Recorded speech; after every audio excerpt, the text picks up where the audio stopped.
The HFY War fleet emerged from hyperspace with the silent grace of apex predators. Their ships, sleek and dark as obsidian daggers, hung in the void like death itself, waiting to strike. For 3,000 years, they had been the galaxy's most feared hunters, bringing civilizations to their knees with methodical precision that had become legend among the stars.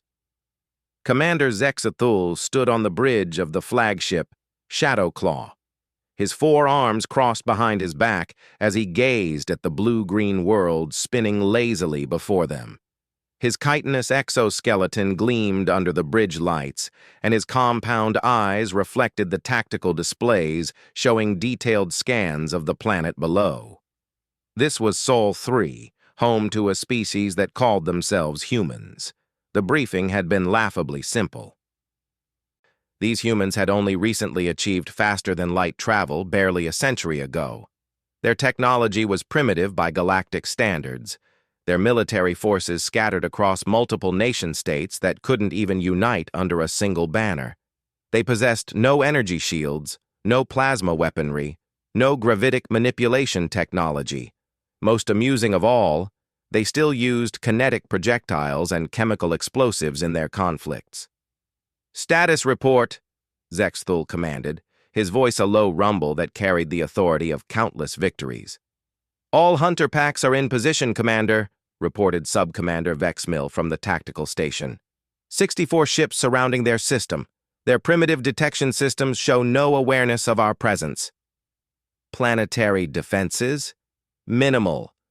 Some orbital platforms with basic missile systems. A few patrol craft that wouldn't last seconds against our weakest scout ships. Their largest military vessels are stationed around their moon and several asteroid mining facilities. Zexathul's mandibles clicked in what passed for amusement among his species. The humans had been marked for harvesting by the Galactic Council 3 months ago. Their sun's position made their system a perfect way station for trade routes, and their planet was rich in rare minerals.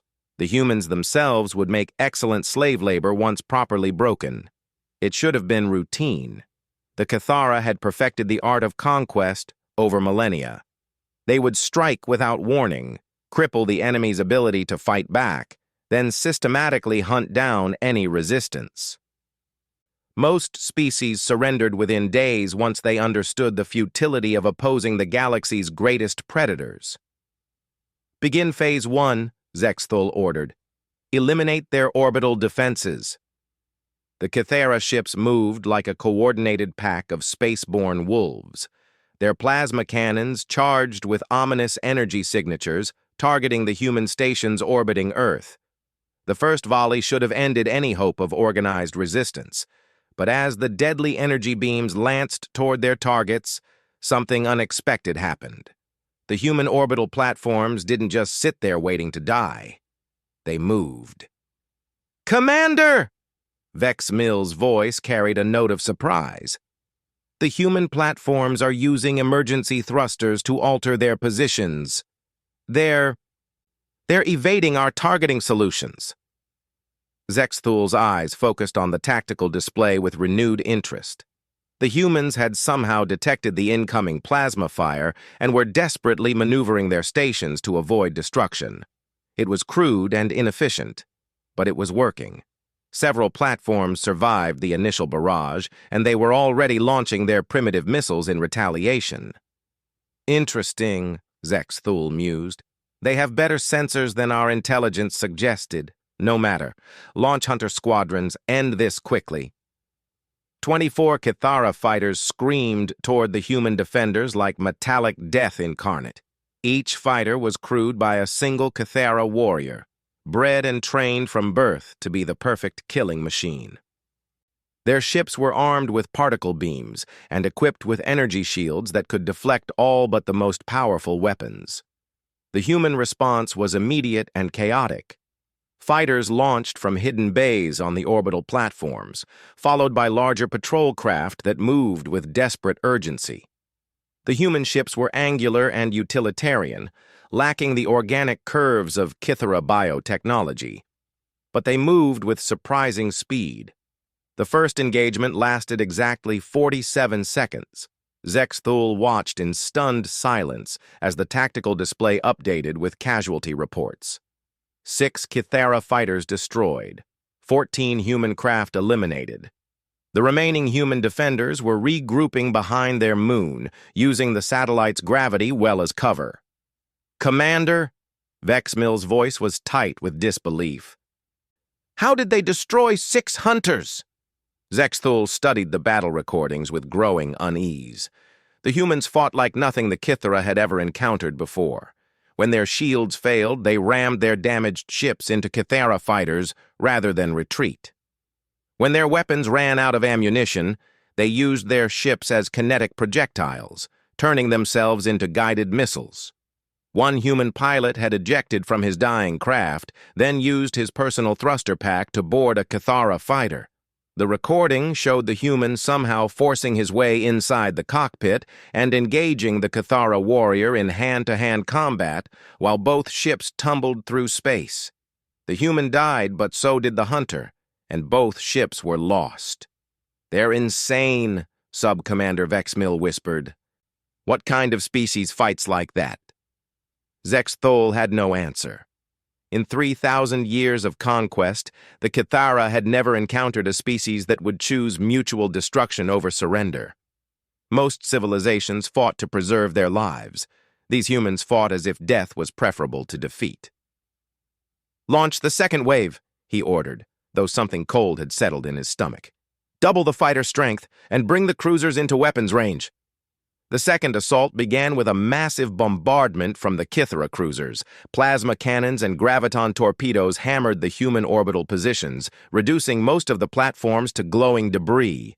The human moon base went dark as its power systems overloaded. But even as their defenses crumbled around them, the humans kept fighting. Ships that should have been destroyed continued to return fire with backup power systems. Crews that should have evacuated instead stayed at their posts, maintaining weapons fire until the very moment their ships disintegrated around them. The human fighters that survived the bombardment began using tactics that defied military logic. They flew their damaged ships directly into the plasma beam streams, using their own destruction to mask the approach of other fighters. They coordinated suicide runs with mathematical precision, ensuring that each sacrificed ship took at least one Kythera vessel with it. By the end of the second engagement, the Kythera had achieved tactical victory.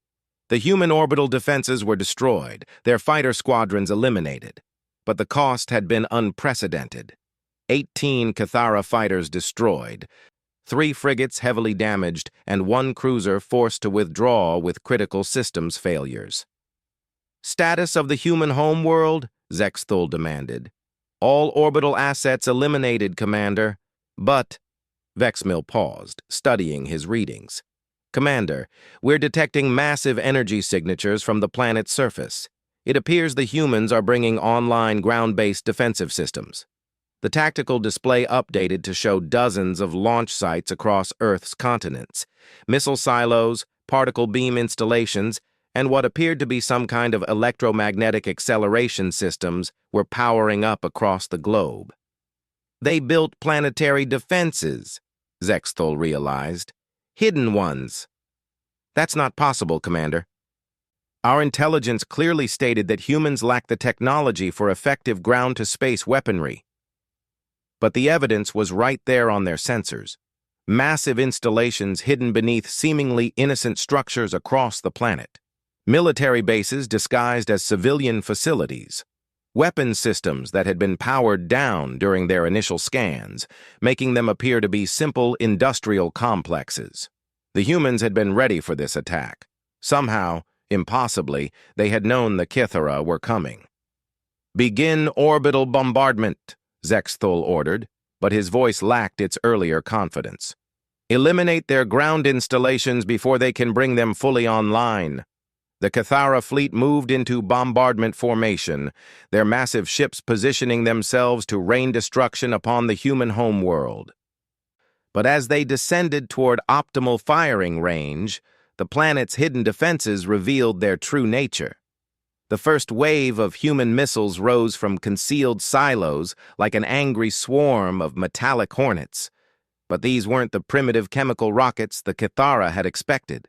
These missiles accelerated far too quickly, maneuvered far too precisely, and when they detonated against Kithara shields, they released energy signatures that made Zexthul's blood run cold.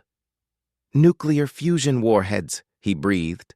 "They've weaponized stellar fire."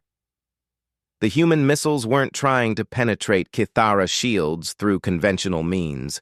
They were using nuclear fusion reactions to create localized energy spikes that overloaded shield generators through brute force. It was primitive and wasteful, requiring enormous amounts of fissionable material, but it was effective. Alarms began blaring across the Kithara fleet as shield systems failed under the sustained nuclear bombardment. The humans were firing their fusion missiles in coordinated volleys, timing the detonations to create cascading failures in Kithara defensive systems. "Withdraw to safe distance," Zexthul commanded.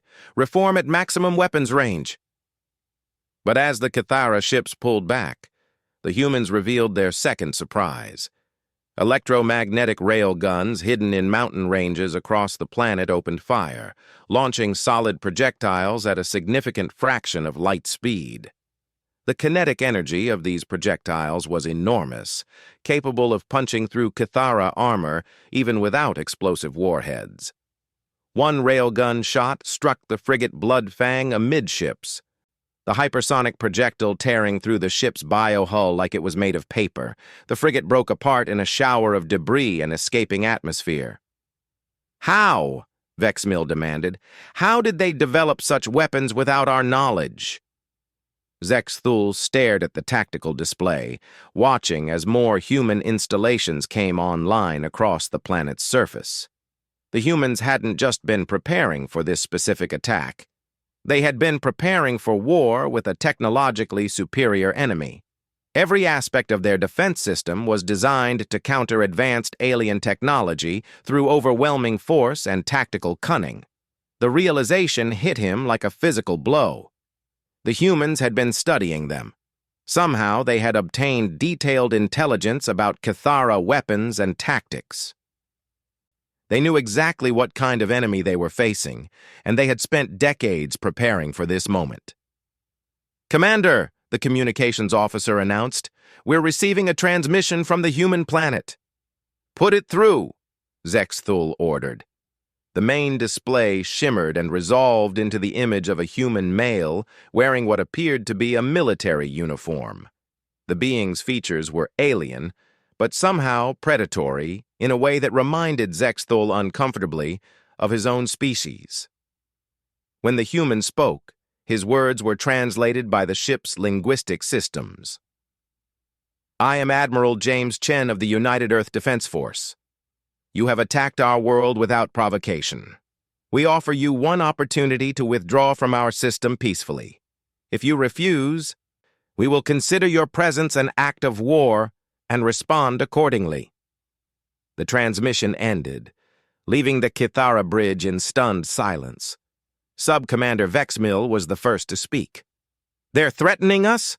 Commander, surely this is some kind of joke." But Zexthul wasn't laughing. The human admiral's eyes had held something that the Kithara commander recognized from countless battlefields. It was the cold certainty of a predator that had already decided its prey was going to die. For the first time in 3,000 years, Commander Zexthul of the Kithara felt the unfamiliar sensation of doubt creeping into his mind. These humans were nothing like their intelligence reports had suggested. They were organized, prepared, and most disturbing of all, they seemed to understand exactly what kind of enemy they were facing. The hunting pack had found its prey. But as Zexthul stared at the blue-green world spinning below, he began to wonder which species was really the hunter and which was about to become the hunted. Admiral James Chen stood in the command center buried 3 kilometers beneath the Colorado Mountains, watching the holographic display that showed the alien fleet holding position at the edge of Earth's gravity well. The Cathara ships maintained their formation like patient vultures, clearly reassessing their prey after the unexpected resistance. "Status report," Chen ordered, his weathered hands clasped behind his back. "Orbital defenses 70% destroyed, sir," reported Colonel Sarah Mitchell from the tactical station. "But the hidden installations performed exactly as planned. We've confirmed 18 enemy fighter kills and significant damage to their larger vessels. Casualties? All orbital platform crews lost, sir, as expected." Mitchell's voice remained steady, but Chen could hear the weight of those words. 3,000 brave souls who had volunteered for what they knew was a suicide mission. Chen nodded grimly. The defense of Earth had been planned for 47 years, ever since the first contact incident that the general public still didn't know about. In 2157, a damaged Cathara scout ship had been forced to make an emergency landing in the Sahara Desert. The ship's crew was dead, but its databanks had provided humanity with a terrifying glimpse of what waited among the stars. The galaxy was ruled by predators, and Earth had just appeared on their hunting list. "Sir," called Lieutenant Commander Park from the communications station, "we're detecting massive energy buildup from the alien flagship. They're not withdrawing." "I didn't think they would," Chen replied. "These Cathara have never retreated from a hunt. Their cultural psychology profiles suggest they'd rather die than appear weak." He turned to Mitchell. "Initiate Protocol 7.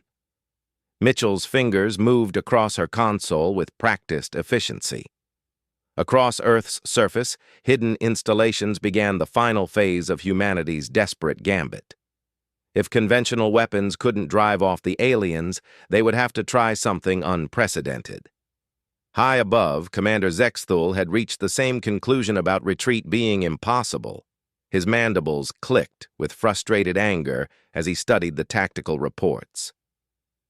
The humans had inflicted casualties that would normally take months of combat against a peer opponent.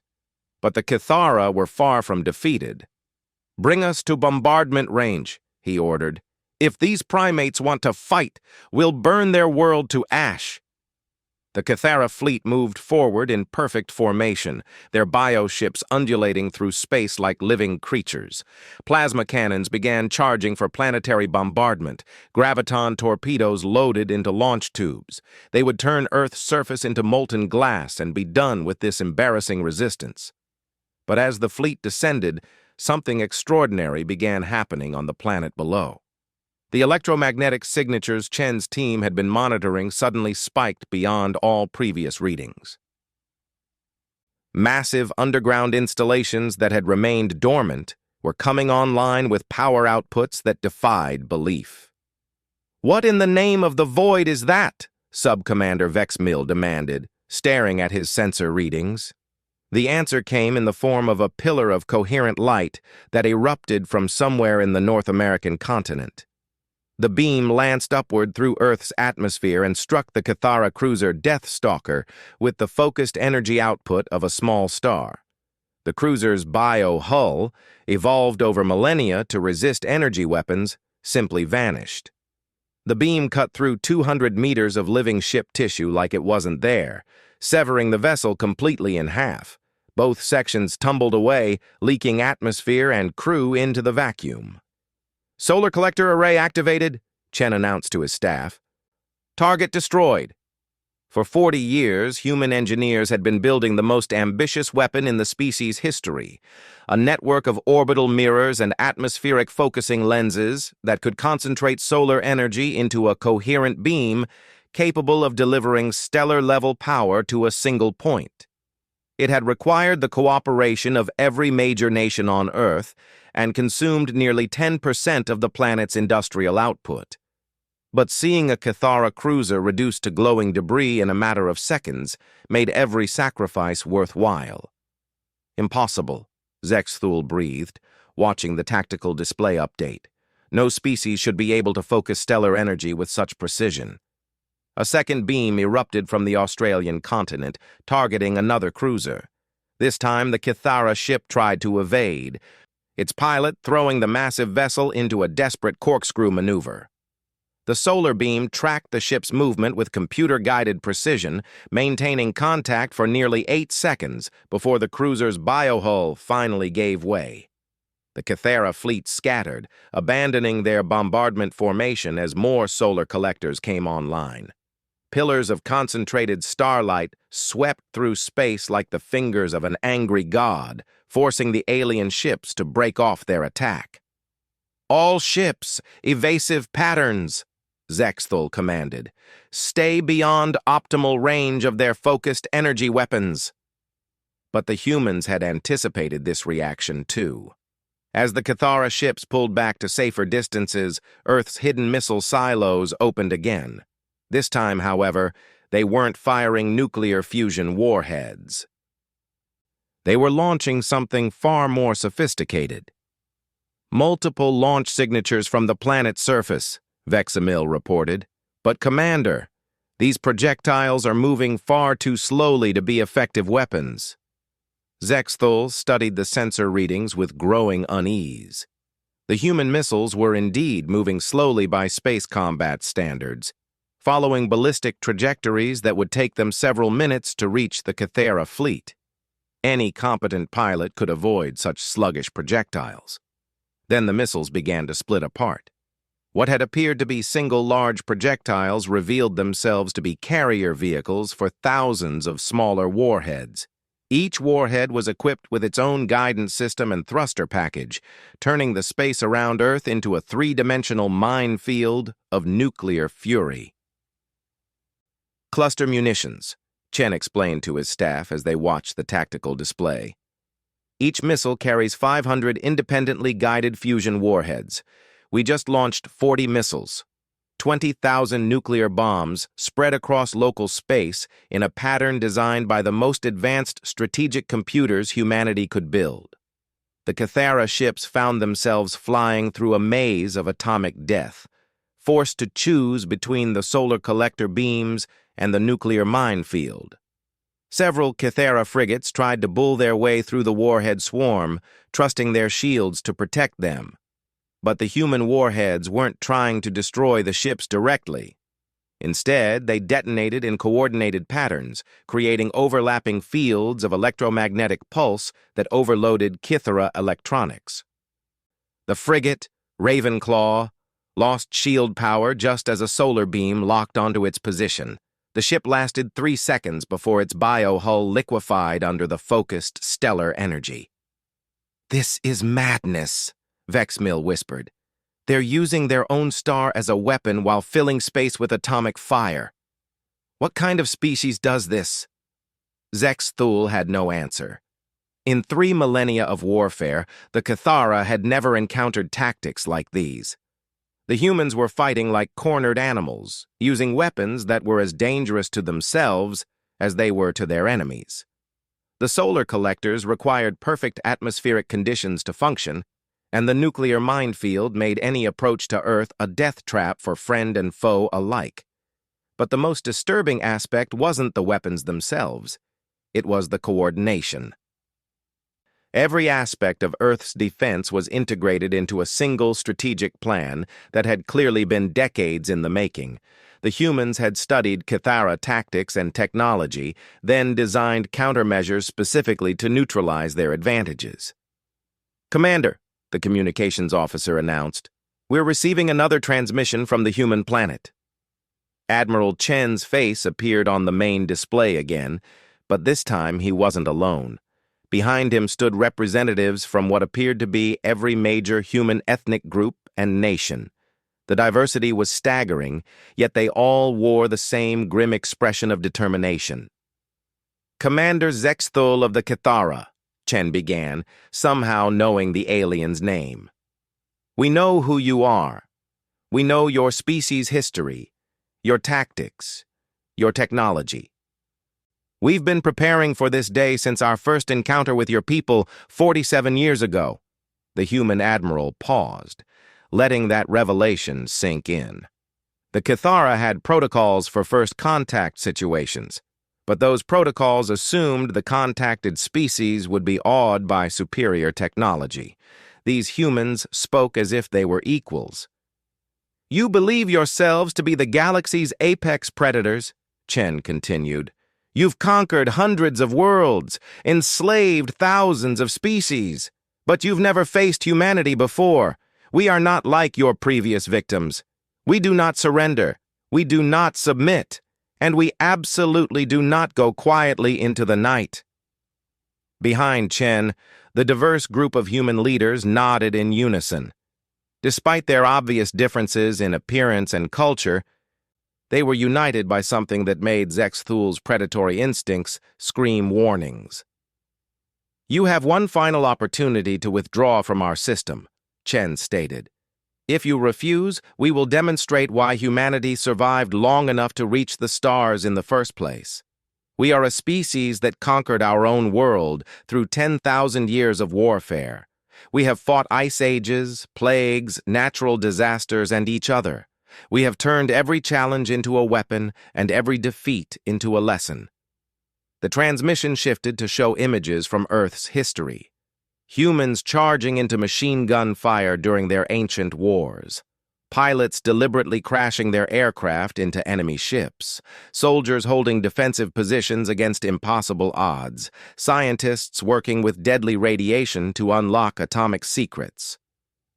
Explorers venturing into space despite knowing the countless ways it could kill them. "We call ourselves humanity," Chen said as the images faded back to his face.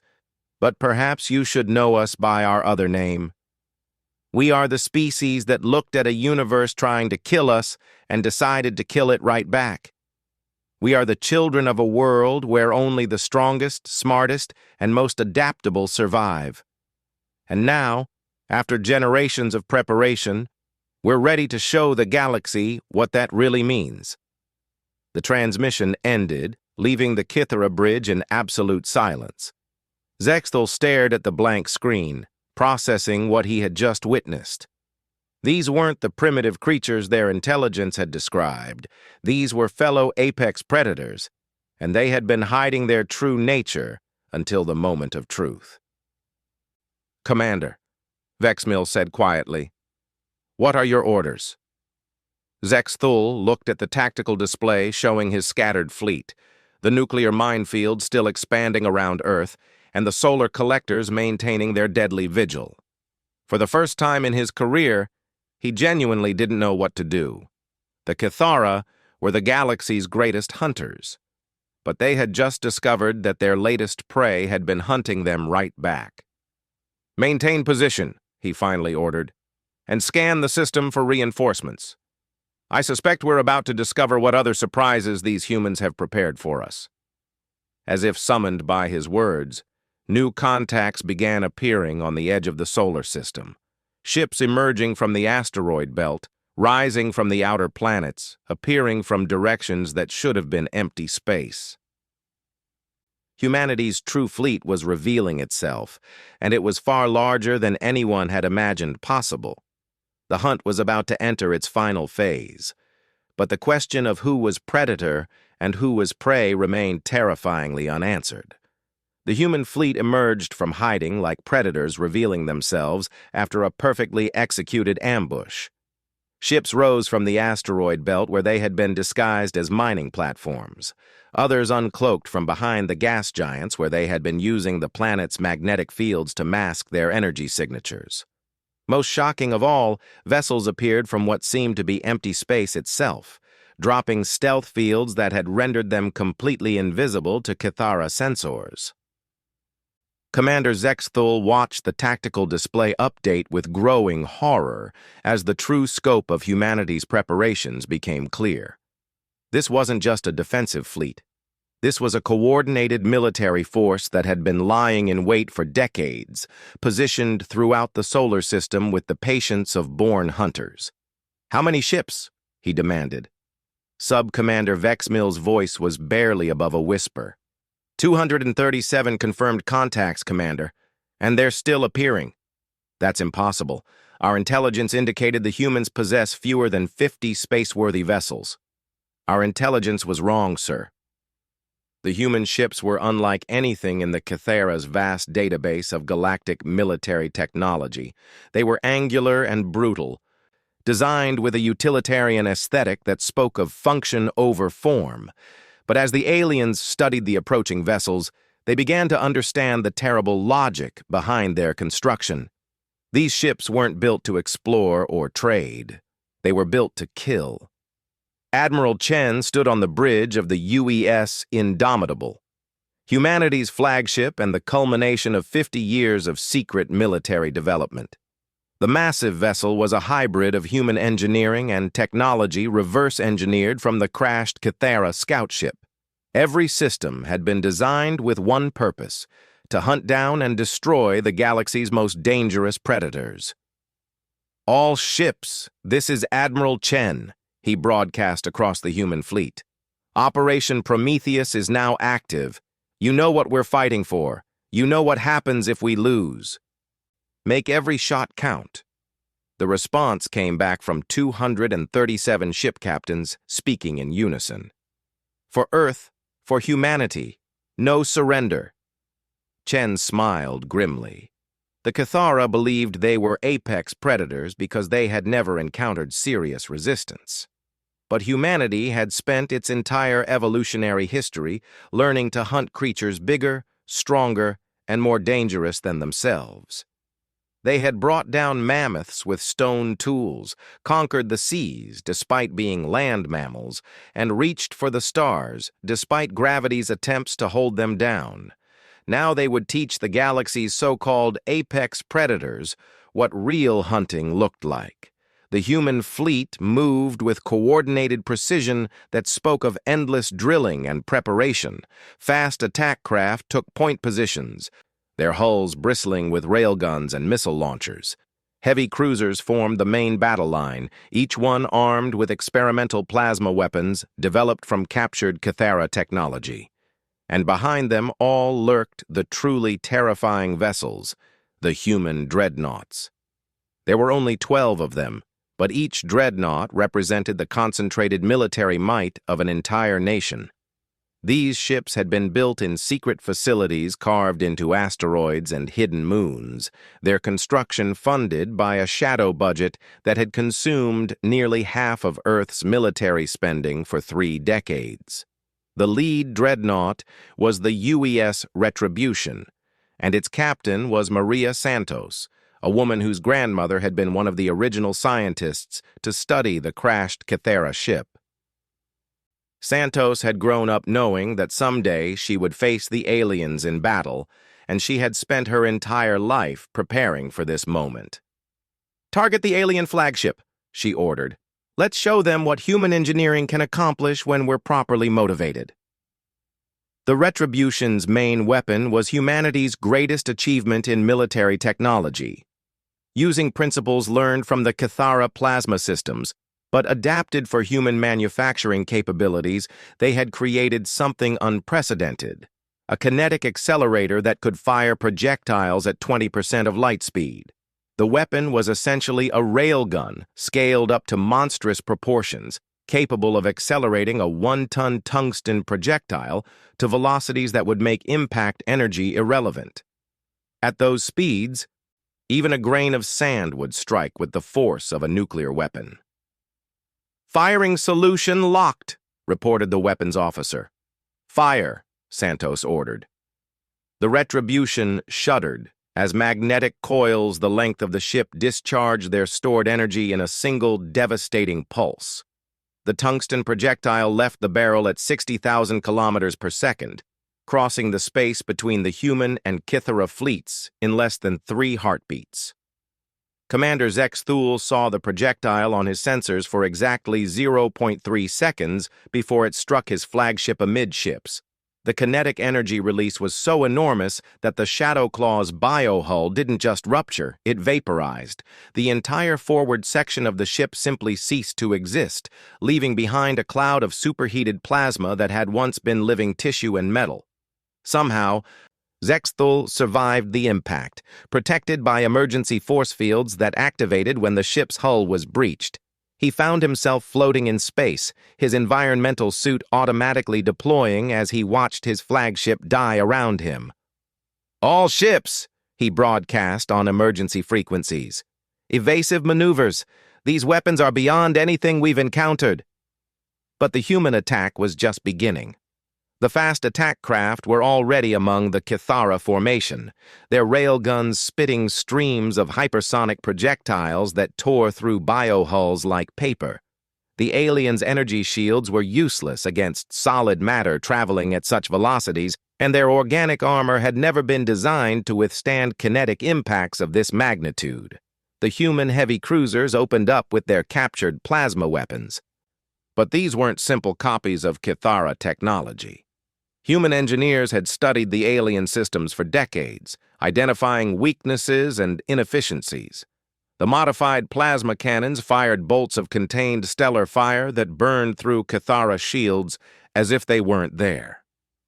But the most devastating attack came from an unexpected source.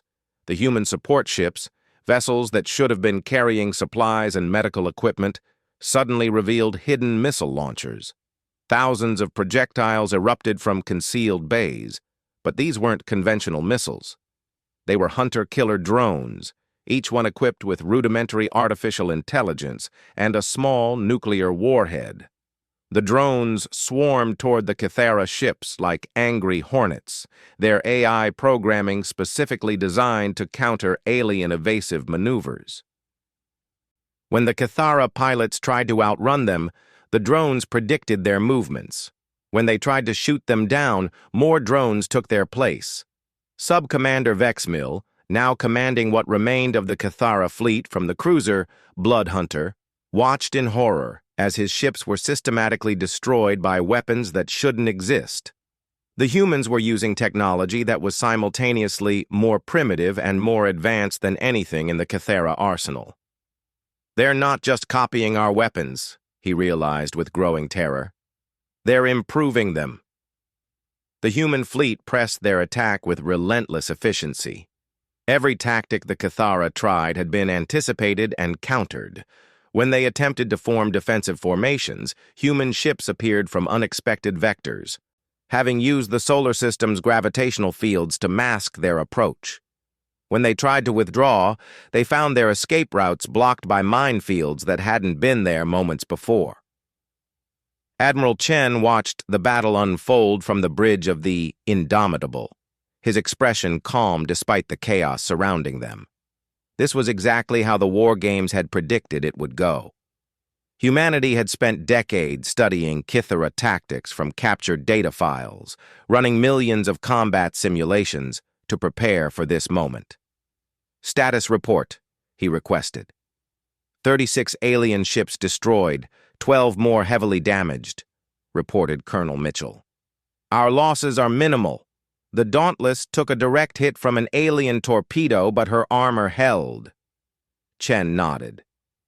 The human ships had been designed with multiple redundant systems and armor thick enough to withstand direct energy weapon hits. They were built to absorb punishment and keep fighting, reflecting humanity's long experience with warfare against technologically superior opponents. Commander Zexthul, still floating in space watching his fleet die, finally understood what they were facing. These humans weren't just another species to be conquered. They were fellow apex predators who had been hiding their true nature until the moment of truth. More than that, they were apex predators who had learned to hunt other apex predators. The Kithara had evolved in an environment where they were the ultimate killers, facing no serious rivals for millions of years. But humanity had evolved on a world where everything was trying to kill them. They had learned to survive ice ages, plagues, natural disasters, and most importantly, each other. They had turned warfare into an art form through 10,000 years of constant conflict. Every technique the Kithara used, humans had invented, perfected, and moved beyond centuries ago. The aliens were facing a species that had literally been born for war. "All surviving ships," Zexthul broadcast, his voice heavy with defeat. "Withdraw to the edge of the system. Signal the Galactic Council that humanity is to be classified as a Class A threat. But even as he gave the order, he suspected it was already too late. The human fleet wasn't pursuing his surviving ships. Instead, they were taking positions around the solar system's edge, clearly preparing to intercept any Cathara reinforcements that might arrive. Admiral Chen's voice echoed across space as he addressed the retreating aliens. You came here believing you were the hunters. You have learned otherwise. Return to your council with this message. Humanity claims this system and all approaches to it. Any further acts of aggression will be met with extreme prejudice. The transmission shifted to show images of human military installations throughout the solar system. Hidden bases on every planet and major asteroid, weapons platforms disguised as mining equipment, and ship construction facilities that had been building the human fleet in secret for decades. We have been preparing for this war since we first learned of your existence, Chen continued. Every ship you've seen today was designed specifically to hunt and kill Cathara vessels. Every weapon system was built to counter your technology. Every tactic was developed through careful study of your methods. The final image showed construction bays, where new human ships were being assembled at an alarming rate. Not the defensive vessels they had just faced, but something far more ominous. These were long-range ships built for interstellar travel, armed with the most advanced weapons humanity could devise. We are no longer content to hide behind our star's gravity well, Admiral Chen announced. The age of human expansion begins today. The galaxy will learn what our ancestors knew, that humanity doesn't just survive in a hostile universe. We thrive in it. Commander Zexthul watched the transmission with growing dread. The humans weren't just defending their world. They were announcing their intention to become the galaxy's new apex predators. As his surviving ships limped toward the edge of the solar system, Zexthul composed his report to the Galactic Council. How could he explain that the galaxy's greatest hunters had been outmaneuvered, outgunned, and utterly defeated by a species that had supposedly just achieved spaceflight? How could he make them understand that humanity wasn't just another primitive species to be conquered, but a coordinated military force that had been preparing for galactic war since before they even knew other species existed? Behind him, the human fleet maintained its vigil around Earth, no longer the defenders of a single world, but the advance guard of a species ready to claim its place among the stars. The galaxy's new apex predators had announced themselves, and the age of Cathara dominance was ending. The hunters had indeed found their prey. But in the end, it was the Cathara who had been hunted, trapped, and systematically destroyed by a species that had turned warfare into an evolutionary advantage. Humanity had arrived on the galactic stage, and the stars themselves would never be the same.